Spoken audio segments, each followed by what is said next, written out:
Hello বন্ধুরা, আসসালামু আলাইকুম। আপনারা সবাই কেমন আছেন? আশা করি ভালো আছেন।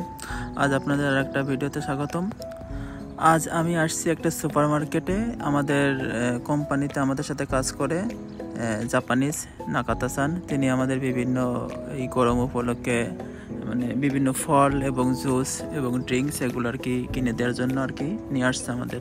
আসলে ইনি মাঝে মধ্যে আমাদের বিভিন্ন আইটেম গিফট করে, ঠিক আছে। ইনি অনেক উদার মনের মানুষ। আমরা আসলে জানি যে জাপানিজটা আসলে অনেক উদার মনের মানুষ। আসলেই তার প্রমাণ এই নাকাতা-সান। ইনি কিন্তু খুব যে বড় লোক তা না আর কি, ইনি মধ্যবিত্ত আর কি, জাপানে মধ্যবিত্ত। ইনি বিয়ে করে নাই, কোনো বউ বাচ্চা নাই, ঠিক আছে। নিজেই ইনকাম করে নিজেই খরচ করে বেড়ায় আর কি, হ্যাঁ। আর বিভিন্ন সময় সবাইকে বিভিন্ন উপহার গিফট করে। তবে সব জাপানিজই যে ভালো হবে এমন কোনো কথা নয়, হ্যাঁ। জাপানিজের ভিতরে অনেক আছে যারা আসলে সেরকম ভালো না, কিন্তু ম্যাক্সিমামই আর কি এরা ভালো ব্যবহার করে আর কি, এবং সবাইকে গিফট দেয় আর কি, এবং এটা দিতে পছন্দ করে আর কি, হ্যাঁ। ইনি আসলে অনেক উদার মনের মানুষ, ঠিক আছে। আসলে অনেক ভালো একজন মানুষ আমাদের নাকাতা-সান।